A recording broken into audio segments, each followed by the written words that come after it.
I've considered writing the principal. Oh. Richmond Hill? And I heard it personally. I mean, I was walking by, so they Mhm. offered to pay, and the ref was within earshot of it if they would break the other team's shins, not shin guards, because they said that too. But they offered to pay them to break their legs. Mm-hmm. That's That's Richmond Hill. yeah. Well, I thought principal ought to hear about it. Yeah, it would be, yeah. It should.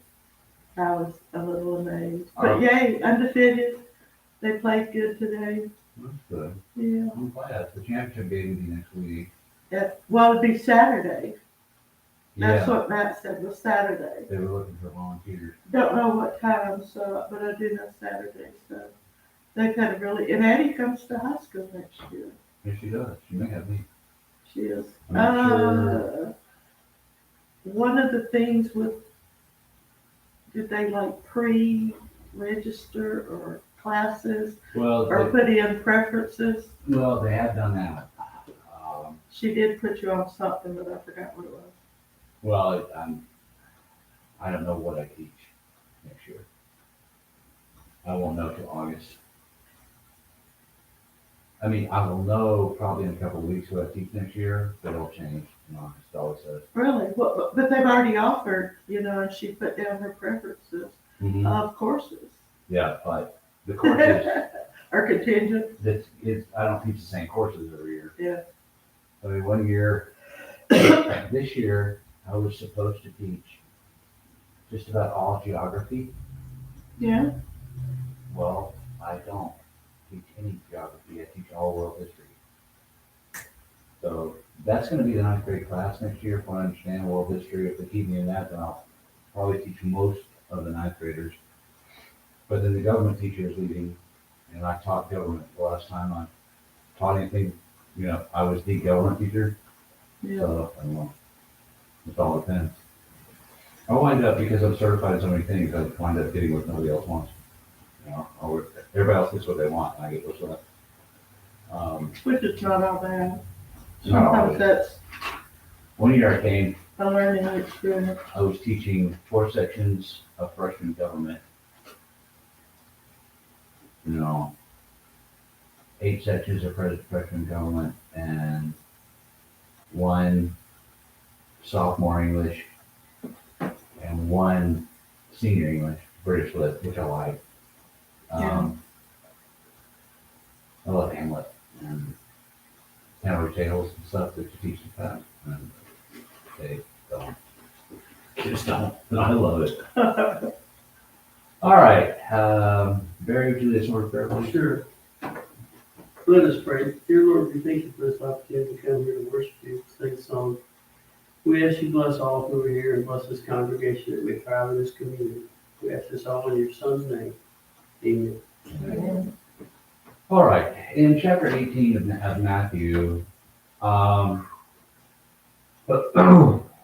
he says, who then, people are asking him, and we know later that the person who's very concerned about this, and I don't know if this is the same incident or not, but it could easily be, was the mother of James and John. And James and John were very, very concerned with this. We always think about John being the very, very patient and lovable apostle that in the Da Vinci painting of the Last Supper looks very feminine. Have you noticed? And that led to Dan Brown's thinking that might be actually Mary Magdalene there. Anyhow, I don't think Da Vinci would have done that, but the two that seem to be most concerned with this is James and John. Who then is the greatest in the kingdom of heaven? It's a very, very, I don't want to say powerful question because I don't think it is. It is a very, very pointed question. Because the disciples at this time, and we know that because right before Jesus was raised into heaven, they asked him about the kingdom of Israel being restored. They are thinking the kingdom of heaven is going to be the political kingdom of Israel. They're going to kick out the Romans, and they're actually going to be Rome. that's what they want to be. And that's what they think. It's our time now. So who then is the greatest in the kingdom of heaven? So, and he called a child to himself and set him among them and said, truly I say to you, unless you change and become like children, you will not enter the kingdom of heaven. So whoever will humble himself like this child, he is the greatest in the kingdom of heaven. And whoever receives one such child in my name receives me. But whoever causes one of these little ones who believe in me to sin, it is better for him that a heavy millstone be hung around his neck and that he be drowned in the depths of the sea. That is going to be, anytime Jesus brings this up, that's going to be not so much the punishment, but what he uses to describe the punishment. A heavy millstone will be hung around his neck and he'd be drowned in the depths of the sea. It means quite a bit, unless you change and become like children. Children are very humble, not little children. They will agree with and accept whatever the current adult says as the absolute truth.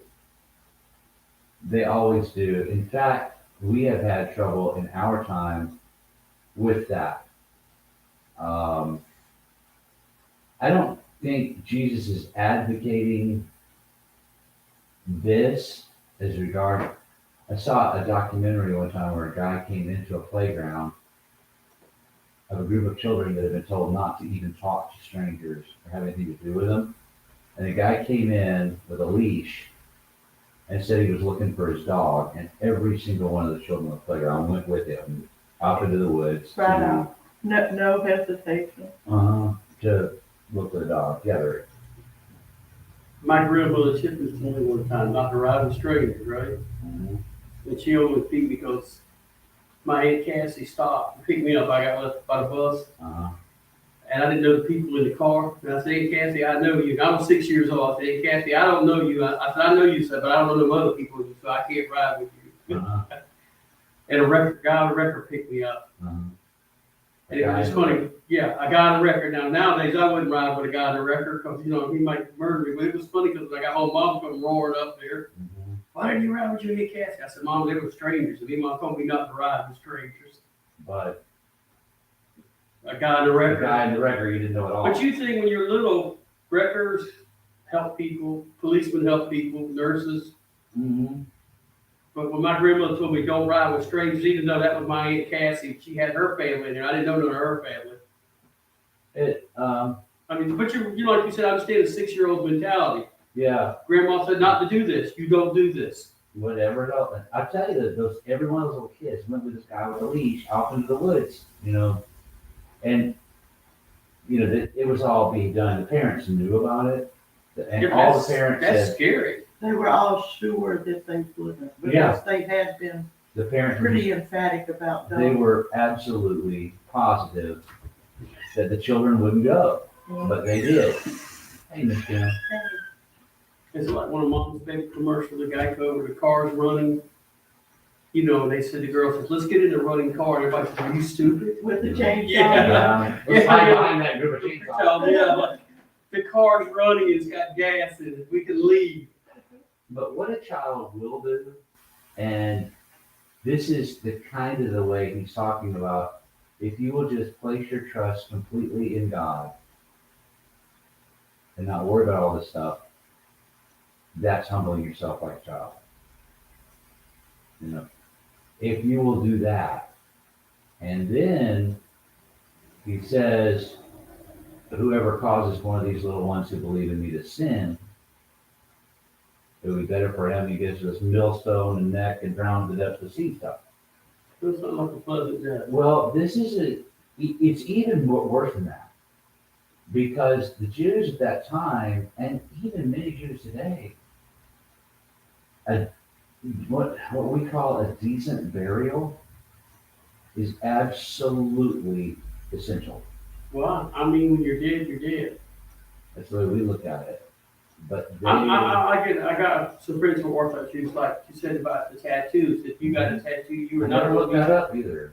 Yeah, I mean, But it's like you're not going to be buried in this Jewish cemetery. Did we talk about that here? Or we talking about it in class? Here. Here, Yeah, about the Auschwitz and stuff like that? Yeah, Jay brought that up. yeah, I'm curious, I still haven't looked it up, and he was supposed to, but he never did. Well, Or he I did. would think it wasn't their fault, so they should be okay, but Well, yeah, but Jews But don't it's look more at of it a- that way. who was the guy that, when they ransacked Jerusalem, took a pig and sacrificed it on the, Antiochus Epiphanes. right, yeah, I mean, Epiphanes. it was more like, we done burnt your city down, now we're gonna head insult to injury. Well, he used the temple and dedicated it to Zeus, then by sacrificing the pig on the altar. And that's what led to Hanukkah. That's the rededication of the temple. Right, but that's what I'm saying, Right. we just did it to just be like, I know I'm trying to think of a nice word to say it, I know I'm just a mean, nasty guy. But now I'm gonna show you how really mean and nasty I can be, I'm gonna do something I know y'all are gonna hate. And even when you can't help something, Orthodox, and the Pharisees are what we today call Orthodox Jews. That's what they turned into, but it's not exactly the same because it's an evolution over many centuries, but they're the ones that are really persnickety about this, about you can't. So he's actually using this to shock them even more. A heavy millstone, you'd be drowned at sea. Sailors who were drowned at sea, their families had a special burden. I mean, I don't think that anybody said anything to them, but they felt we didn't have a decent burial, It could have But been. did they believe in not reincarnation, did they believe in? Yeah, they believe in the afterlife, except for the Sadducees. They don't believe in it. But everybody else did. The Pharisees did, and the Orthodox Jews today certainly do. But they're very, very, and they don't really care what happens, whether it's your fault or not. Even today, among Orthodox Jewish families, if you have any family member who takes their own life, they don't want their family to marry into yours. They will not allow their daughters to marry into that family or their sons to marry into that family. It's actually been called the evil eye. It's In other words, they think it's a bad gene or. don't know. I don't really know why it is, but it is. I've dealt with that before. I know the Catholics are kind of reversing their, not all of them, some of them, because I've talked to this Catholic priest I know, and I think he said he had a nephew that committed suicide, and he said he had to give it great thought, But he said his nephew had a lot of mental issues going on, mental problems, Catholics are easier to change than Orthodox Jews. that, suicide is not put as a mortal sin. That I don't know. I couldn't figure it out. I can't keep track because they I mean, keep changing them. one's mortal, one's minor, I'm like, look, the sin's sin. Mortal and venal. Yeah. I can't, they keep changing it. But the thing here is, he's adding, if you cause, the point he's making here is if you cause one of the least of these to stumble, then it would be better if you were to be drowned at sea in this horrible way, without proper burial than it would be if you had done this. Well, I got a question. I don't know if you know. Let's say back then, if your son or daughter was lost at sea, did they actually have like a mock burial? Don't know. Don't know. I was just curious. I have no idea. It's something that's done today, but I don't know if Orthodox Jews do it. to be like a Very- closure for the family. They have some very bizarre burial practice even today. But their coffins are all made of balsa wood. Very simple. They're all made of simple wooden coffins, and each family member takes a shovel full of dirt and puts it in the grave.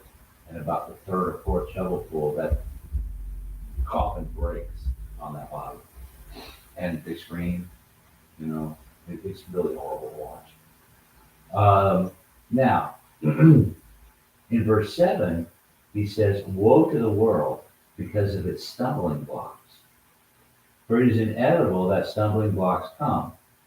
But woe to the person through whom the stumbling block comes."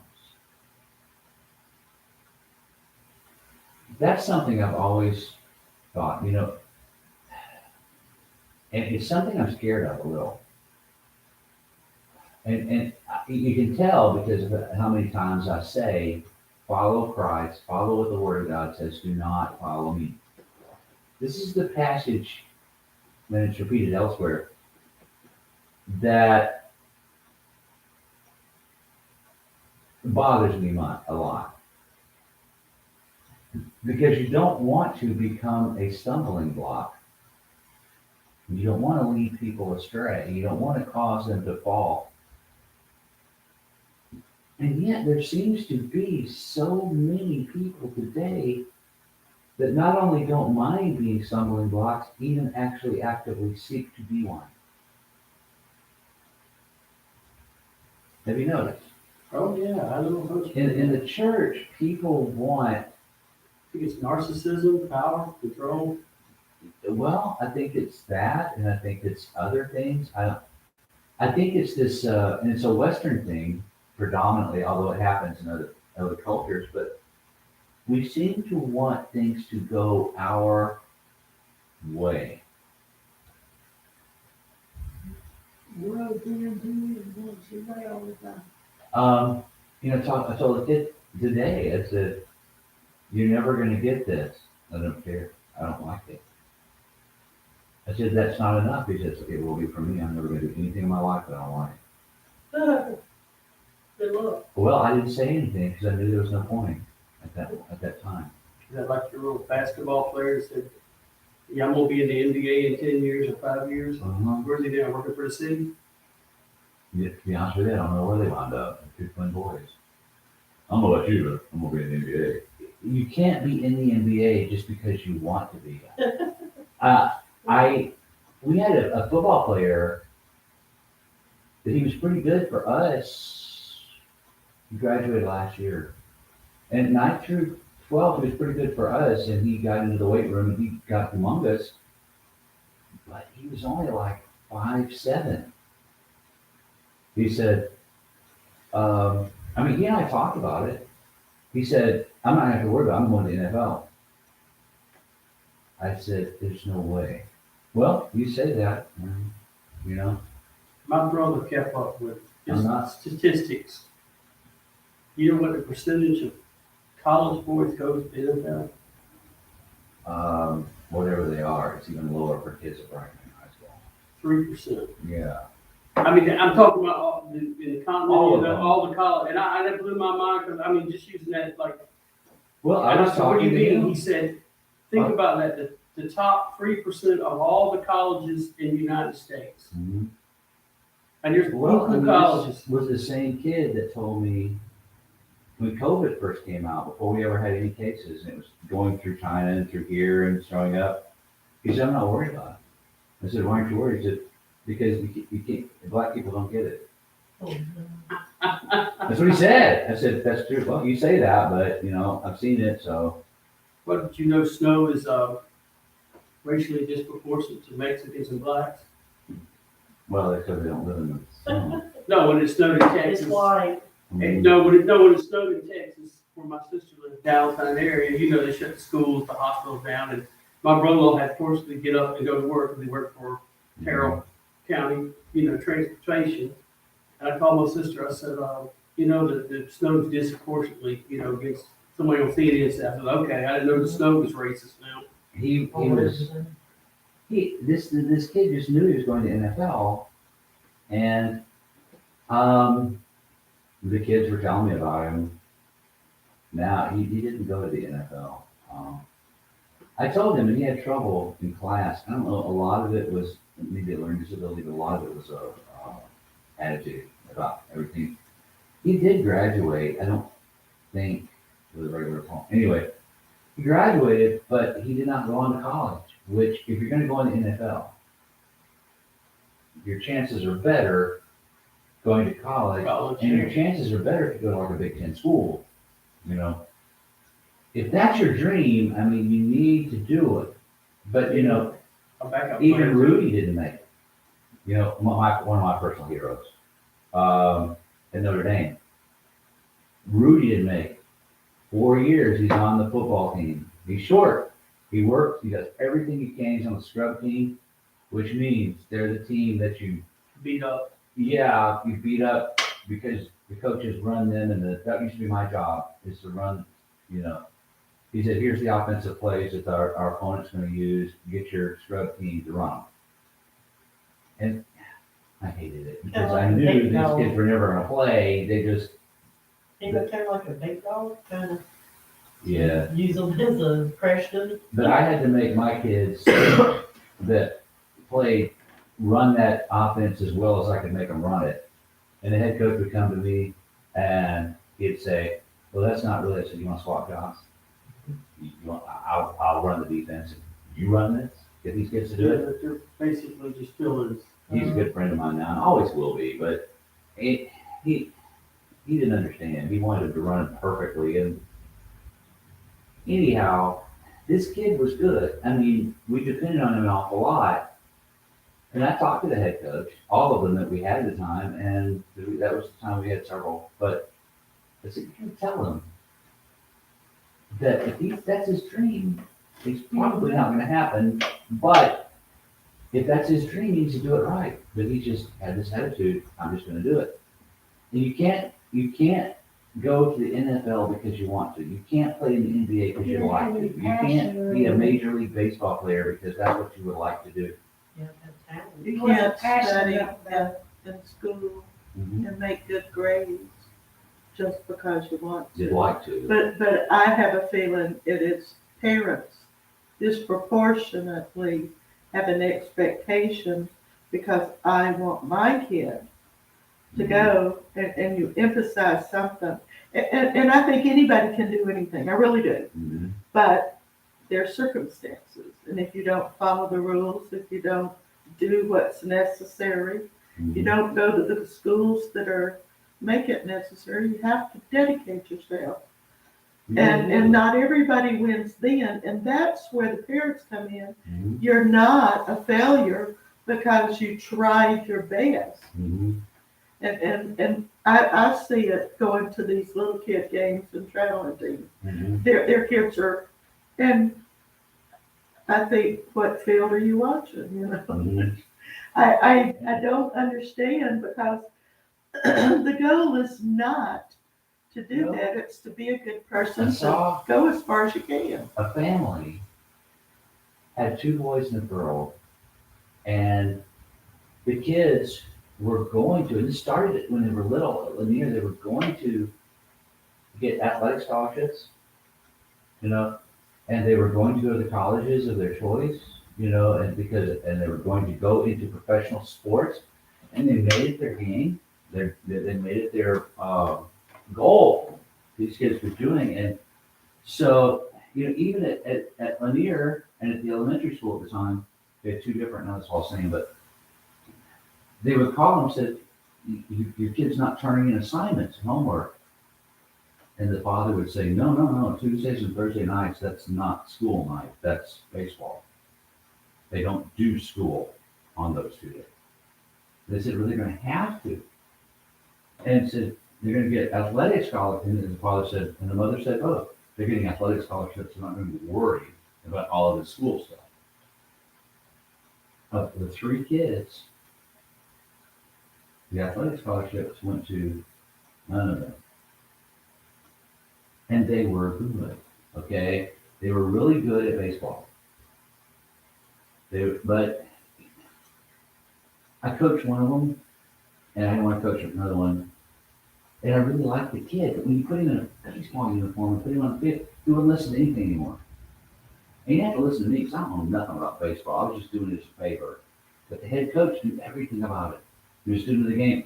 Wouldn't listen to him. No, you gotta let me do what I want to do. I'm not gonna do it that way. And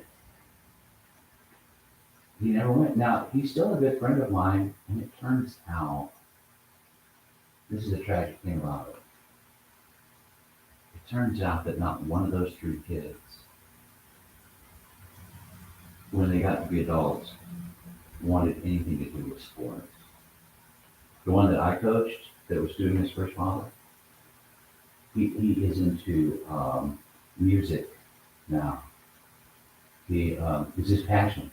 He changes it, and I don't even know what you do with it. You manipulate it. He makes it electronically, you know. He loves it. And he takes some gigs at weddings and stuff like that and dances to pay for it.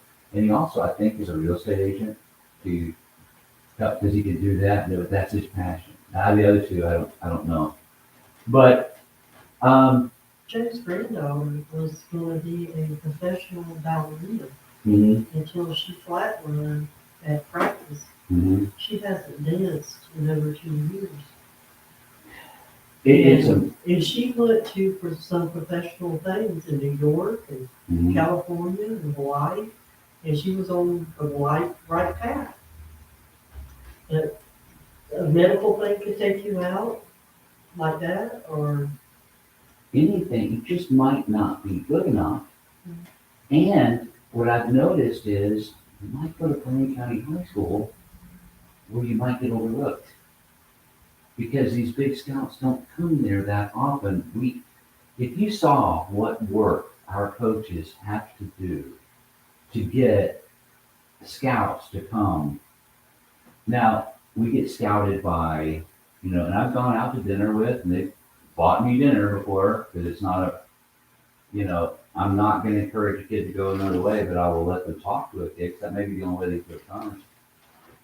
But the colleges that come and talk to us, they're not Alabama, they're not Florida, they're not University of Georgia. Okay, they're, a lot of them, I can't remember the name of the college now. It's the one in Vidalia. There's a Wesleyan college that looks at a lot of our girls, basketball in Macon. One of my girls, is so good that she's already signed as a junior to Troy State in Alabama. Okay, is there a shot there? Yeah, but if their coaches at those places say, look, we've got this picture you need to look at and stuff like that, yeah, you get a shot, and they come and they look, but that's all they do is they look. If they look at the game where you had a bad game, I won't get looked at again. And our coaches can't go on a limb for every athlete, because when the kid that is truly good enough does come along, they won't come. You can't say, look, I want you to look at this kid because I like him and his parents want me to, and they're a big supporter of our work program. You can't do that. Morehouse comes and looks at us a lot, but honestly, you can't argue, and plus I think we have too much of an uneven emphasis in our society on professional sports. I don't even like watching them. And this has to do with what we're talking about. I don't like watching them anymore. I watched very little of the Super Bowl. I used to watch it religiously, I've watched very little of March Madness, even though I love the game of basketball. I've had it on when I took a shower and got ready, and that's about it. I don't, and the reason I don't like it, even in person, is if I want to be entertained by a bunch of millionaires, I'll go to the movies, or watch it.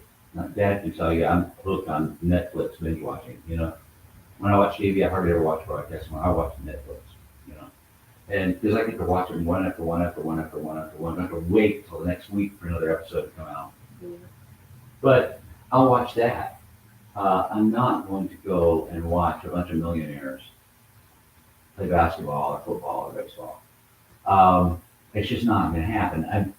I would rather, now I love sports. I like to watch college, but that's getting so commercial.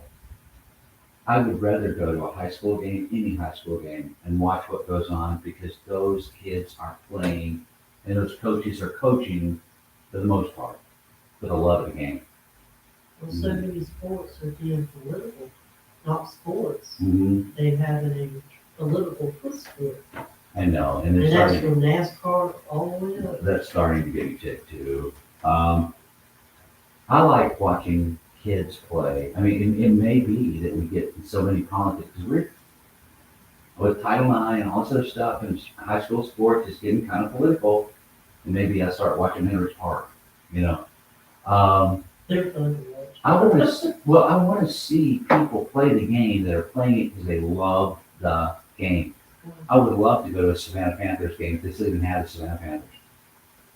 which are a minor league football team that nobody Bananas, anywhere is gonna bananas, go bananas, the big bananas. time because of, but I would love to see that. And from what I understand, one of the most entertaining baseball games you can go to is the Savannah Bananas game. We actually talked to the guy, I've he came and heard talked to that our too. kids. I have his book, the guy that wears the yellow tuxedo to every game, you know, he's the guy that owns the Savannah Bananas. He's a general manager and owns the Savannah Bananas. And he said, you know, look, we're not the best baseball players. We gotta do other stuff. We may not win the game, but, you know, one of our baseball players said, I'm not gonna dance. I said, oh yeah, you are. You wanna keep getting paid, you're gonna dance during the, you know, because they do that during the game. It's entertainment. I may go see them. That would be, because they love the game. They're gonna do anything so they can play it. They're not getting paid that much. But the problem is, we have such an uneven, you know, and I think that comes into churches a lot of times because everybody wants to be a star. You know, everybody wants to be a star. Everybody wants to be in charge. Everyone wants to be the person that everybody looks to lead. And I can promise you, in churches, you don't want that job. I've had it for 30 years. You don't want it. Okay? First of all, you don't have the kind of power and authority people think you do. Second of all, you don't want it. You don't want it. Most of the time, you get to be in charge of stuff because nobody else will do it. And that's really the only way that it goes. And that's fine with me. I really don't care one way or the other. I really don't. I just wish people would realize it's not that great to be in charge. Amen to that. I'll drink to that. Kid today asked me, said, you should have been a principal. And I said, are you kidding? That would be a downward move for me. You'd make more money than being a principal. But I said, there's two things in teaching I hate to do. And it's paperwork, pecking away on a computer, and dealing with bad kids. Parents. And so that, and crazy parents. But honestly, that's all a principal does.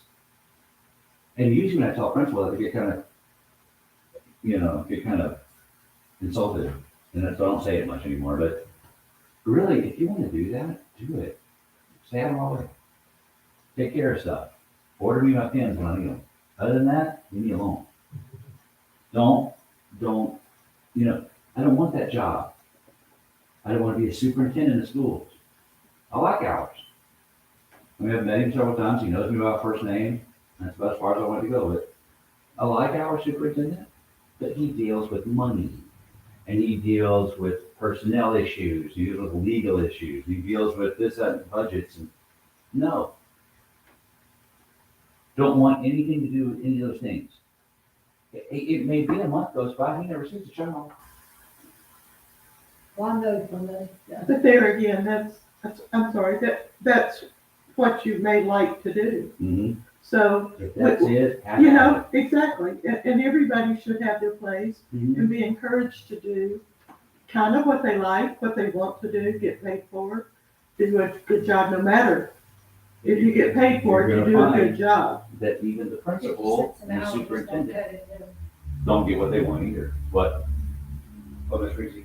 So back whenever I was in charge, I don't know how I ever got roped into this, because I'm like you. They'll give that to somebody else Mhm. and everything. They pay us 50 cents an hour more on our paycheck to be in charge.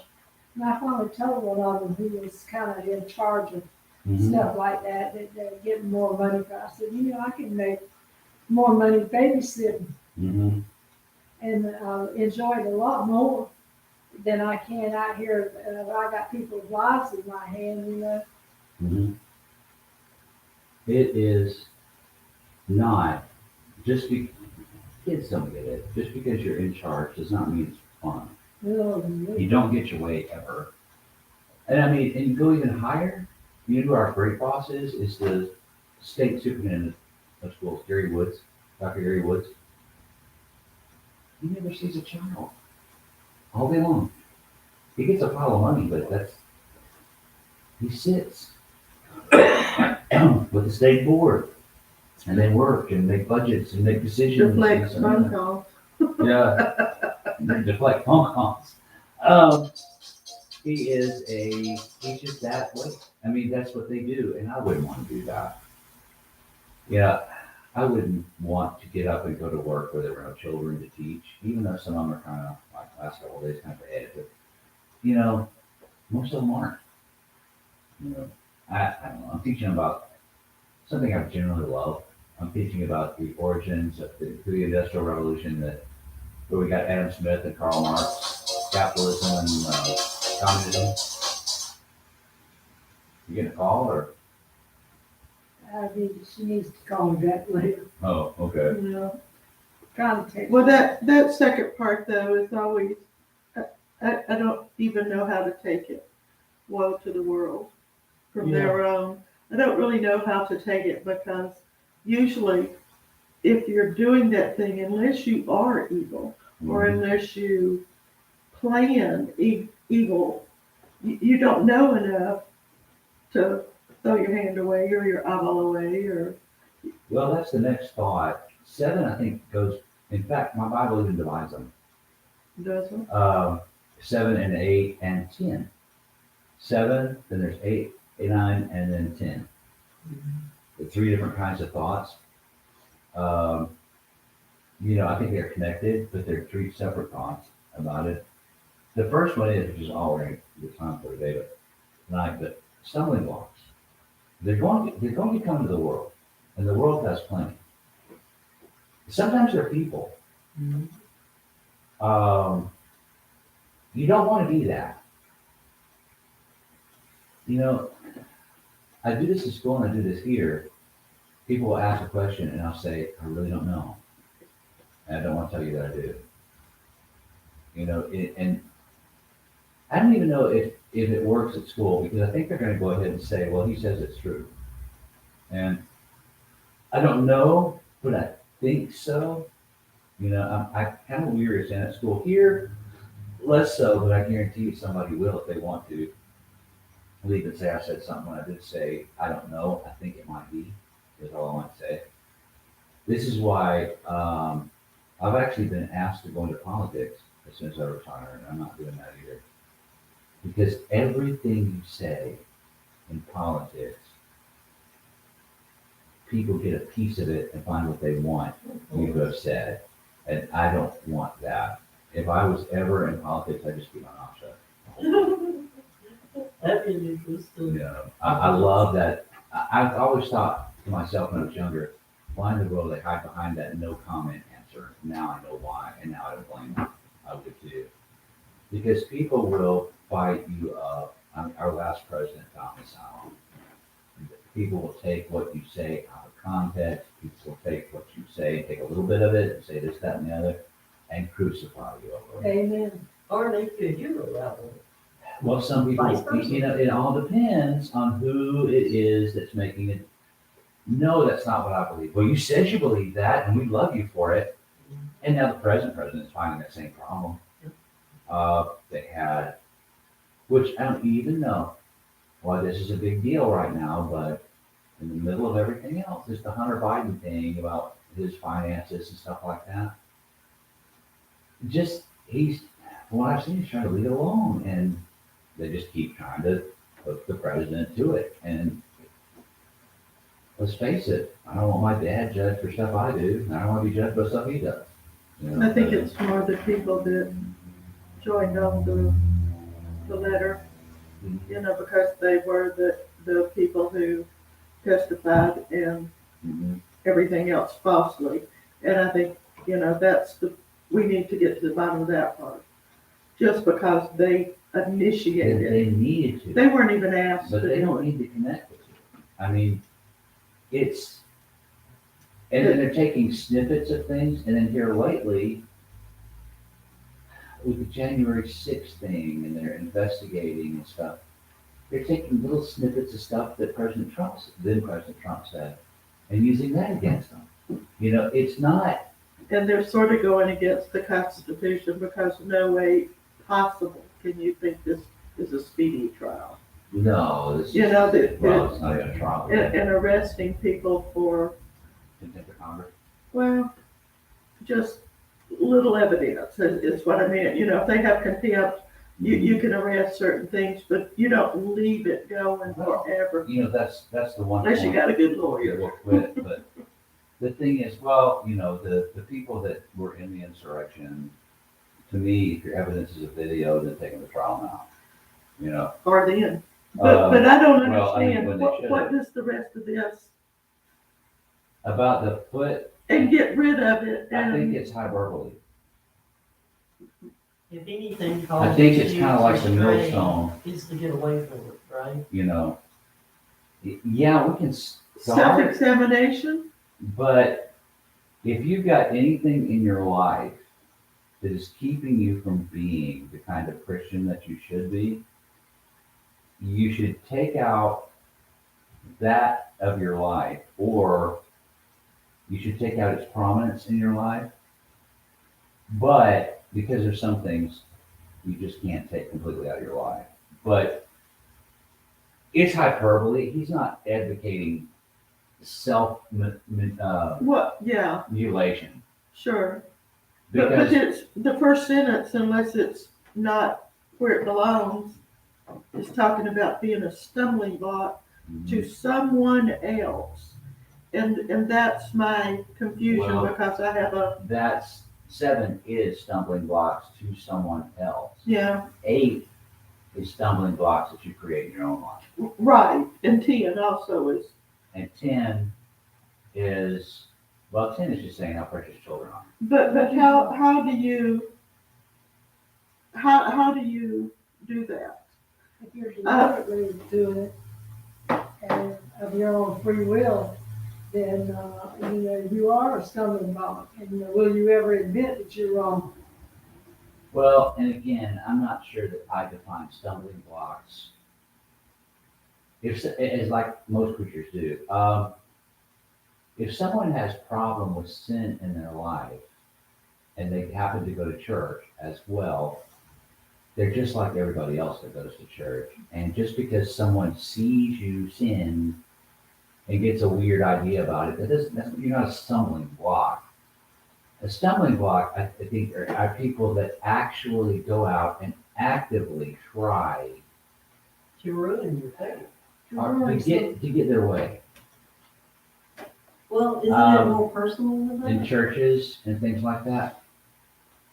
I think people with a problem with sin are not the stumbling blocks he's talking about, because everybody has sin and everybody is trying. And honestly, the people that have sin in their life and they're trying to deal with it, they're trying to overcome it, they're trying to put God first and leave it behind, those people are more of an inspiration to me personally than anyone who is pretending to be perfect, you know. But then he says 8 and 9, he said, listen, he's talking about feet and hands, okay, and eyes. All of these things are important to your body. And let's face it, Paul's going to use an illustration or a metaphor of the human body. Jesus is too. If it is causing you to sin, folks, come on now, a hand, a foot, and an eye is not going to cause you to sin ever. But if they are, then you're better off without them, as important as they are. Okay. There was a fellow that I know, and this is so much unrelated to any of you as possible, especially him. This story is, but it had something to do with his life. There was a fellow that I know that got a huge, big, he was poor, disabled, but he got a big settlement. And he knew one thing in life, how to do well, because that's all he ever trained himself to do. He could drive a semi-truck. And so with that settlement, he thought he was going to make millions of dollars by buying outright a semi-truck and being his own dispatcher and getting his own jobs. Or how? It's called that. He did that on Sundays, Wednesdays, whenever you're supposed to be in church, he was very rarely absent because he was on these jobs or he was working on this semi truck. And one day, and I don't want to judge, but I'm just telling you what happened. You can make judgment if you want to get. He actually missed services because he had to wash it. You don't have to wash it, it still goes in He had to and waxed it. He washed it and waxed it and everything. the. Two It had a special trailer that matched the cab, and it was your sports cars of semi trucks. Okay. Now, I'm not saying this, that, or the other. I'm not saying anything really. And what I'm saying is, here was something in his life that was really causing him to stumble. It would be better off if he was without it. In fact, what I pointed out to him, and he did not like it, and I don't think he still likes it, if he's still alive, I said, you were better off when you were poor than you are now. Oh, he said, Joe, I lived in a little trailer at the head of a holler, and now I got a brick home. And I said, I understand that. But you were closer to God then than you are now. You would be better off. So if there's anything in our life, even if we think they're important, like a foot, a hand, or an eye, even if we think they are important, you're better off without them than going to hell. If something is keeping you from being the kind of person that you would be if you didn't have it as a Christian, you need to do without it. Now this is not a body part, but he's using this to say, this is how important this is. There's a hand, a foot, an eye. How important, how much do we rely on these? It's, if I'm telling you that it would be better to cut them off and go, then I am telling you that these things that are not as important as these things, you need to get rid of them. There are a lot of people I've known people that have come to me, and I'm certainly not telling you to take care of this in your way and make the same decision. They said my job is causing me to not be the kind of person I am. What should I do? And I take them this passage. What should you do? And, people say, well, you can't quit your job. I did. I had to quit one of mine because I could not be a Christian to do it. Years and years and years ago. So what I'm saying is this. Yes, these things are important. No, don't cut off your feet, your hand, or your eye. But if it's worth that, then it's worth cutting off anything to be a Christian. It might be friends. It might be a job. It might be a possession. It might be a place you're living. Anything that there is. There was a lady, and this was told to me by another preacher, so this is his story. I don't know, it's not mine, so I don't know that it's true or not, but I assume it is to know him. He said a lady who was a nurse came to him, and she said, I love my job, but the gynecologist that I'm working for has now begun to perform abortions. And she said, I don't know what to do. And then she said this, yeah, I know what I have to do. So whatever it is, if it's important enough that you should mutilate yourself if it was happening there, think of how much important it is, things that actually are causing you to sin to get rid of them, that aren't near as important as a foot or a It's hand. not being a nurse should never allow herself to be. I know a nurse that I don't know if she's still working in the abortion clinic, but she worked in it a long time. Mhm. And as bad as the outside world was beyond that scope of where they performed abortions, needed nurses. There wasn't like she couldn't have gotten another job, probably Well, making this more. lady, the doctor just started doing it, And I think it's important that she quit, but I think it's more important, at least in putting myself in her shoes, I think it would be important that she stopped, but I also think it's important that she stops in the right way. She lets him know and the other people know exactly why that she is doing it, and that she treasures her time with them and enjoyed working there, but I just cannot in all good conscience do this because I believe it to be wrong.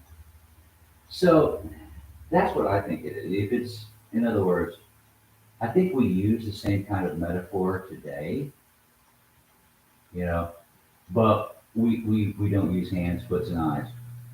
You know, we use other things. Something that's important and important and important, you know. I don't see it the same way, you know. But now there are people. Didn't start during, but it became prominent during the Middle Ages. And there are religions today that aren't Christianity that practice self-mutilation.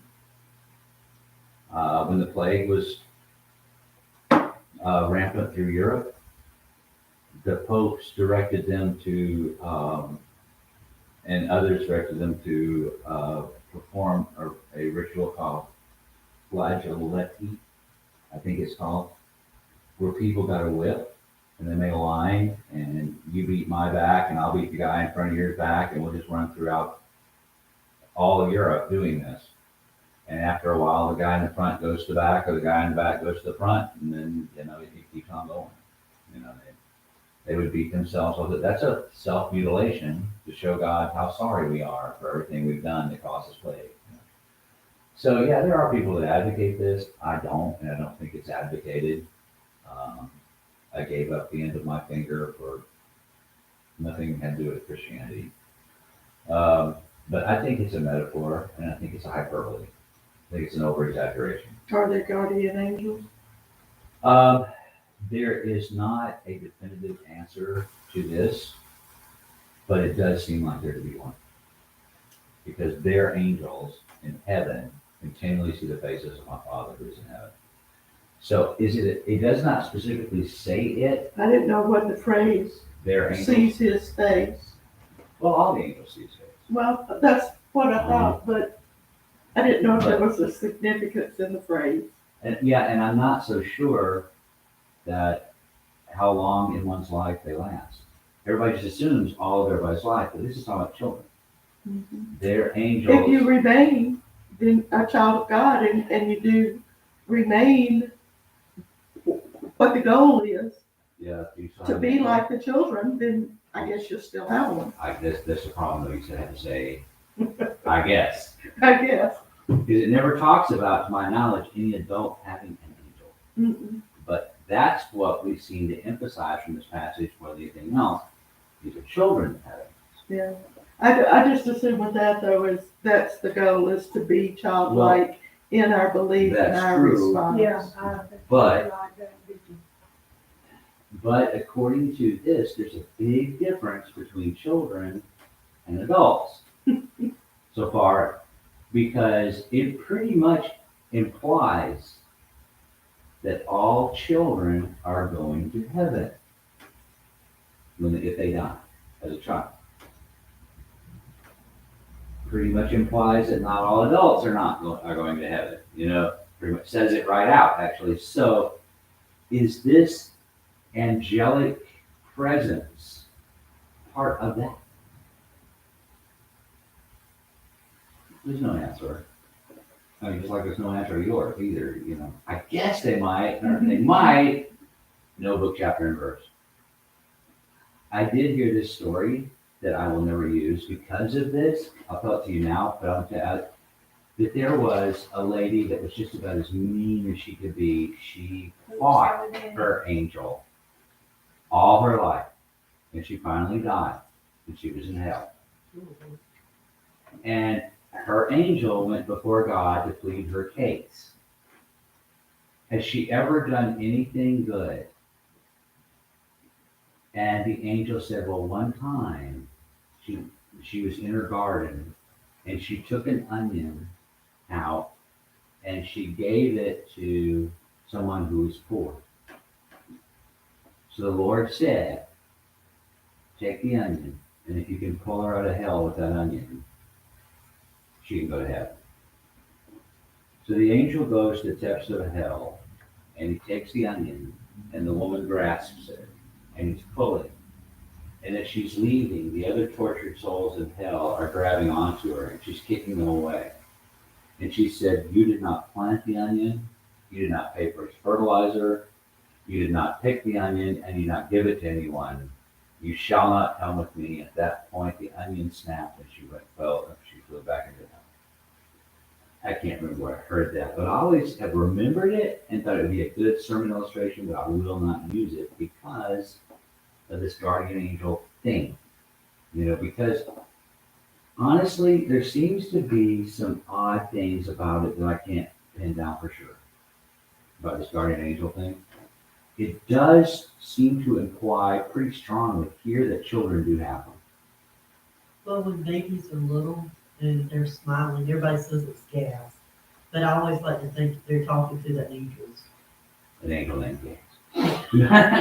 I don't think it could be. I mean, there's stuff and as a guy who studied this in psychology for many, many years, there's some pretty freaky things that go on in the mind of an infant. Good and bad. It's a much different mindscape than we know. You get glimpses of it as they become toddlers and as they become teenagers even. But there are some things that happen during those early developmental years that no one can, first of all, explain unless you take lots of school. But they can't say how it happens even. Because they have imaginary friends and that kind of stuff. I don't mess with that because that's part of the development of a child. And a lot of the stuff that they don't have, their mind will recreate for them that they need to develop. That I've seen that it's odd. Is that just the way the mind works? And I don't think so. Is that this presence of God in their lives? The little girl who said, we've gone over because of you, but anyhow, the little girl who says, mommy and daddy beat each other all the time, and this, that, and the other, and I would hide behind the couch when it was happening because I was afraid they would hit me. They took her out of the home. A Christian couple took them to foster her, and they took her to church. She saw a picture of Jesus, and she said, that's the guy that was behind the couch with me and kept me safe. Yeah, she was. I'm not going to say anything about that other than the fact that it could have been. You might want to believe a little kid because I know that she believes it. And that kind of story, that's not just one story. Okay, I've heard it from kids before, and I'm not going to say, oh, no, you just, I'm not going to tell a kid either, a little kid, that their dog that died, they're never going to see it again. I'm not messing with that. That's not in the Bible. I don't care how many preachers say it. It's not there. You don't mess with a kid's mind. And that may be a lot of this millstone stumbling and, casting up to see stuff. You let that happen, and that may be, kids need that, and that might be the angel. So, in answer to your question, I have no idea. All right, what's your invitation song? 81. 81. I'm all of a sudden getting some stomach issues right now. Not sure why. Oh, we lost Donna. She's on the other cell phone.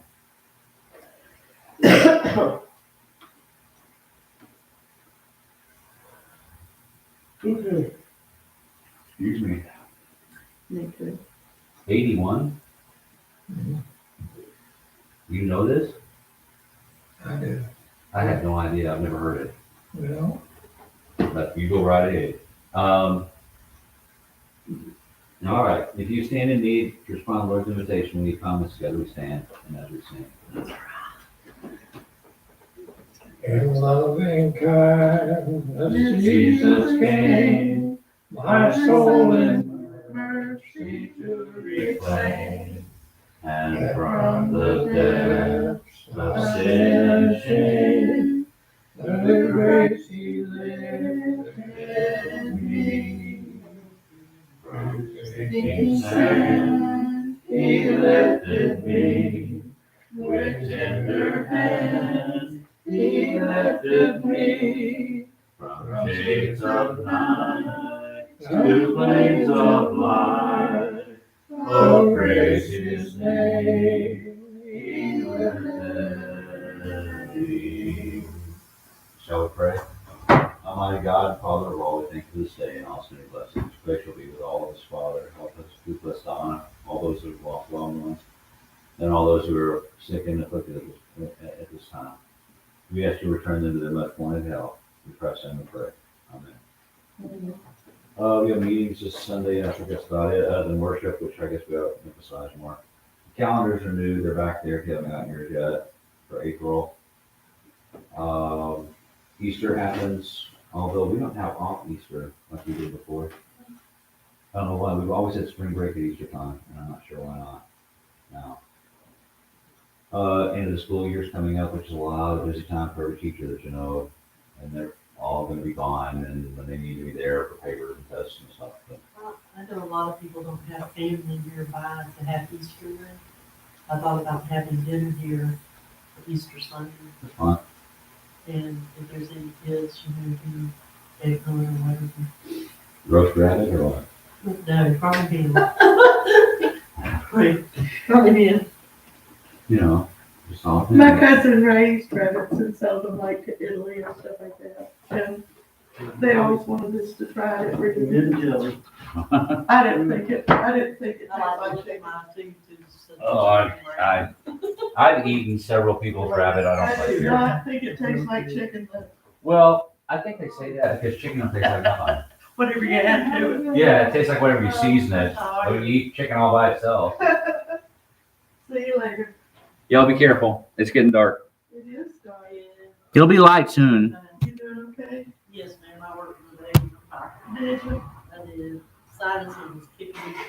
It is me. My nose is so raw.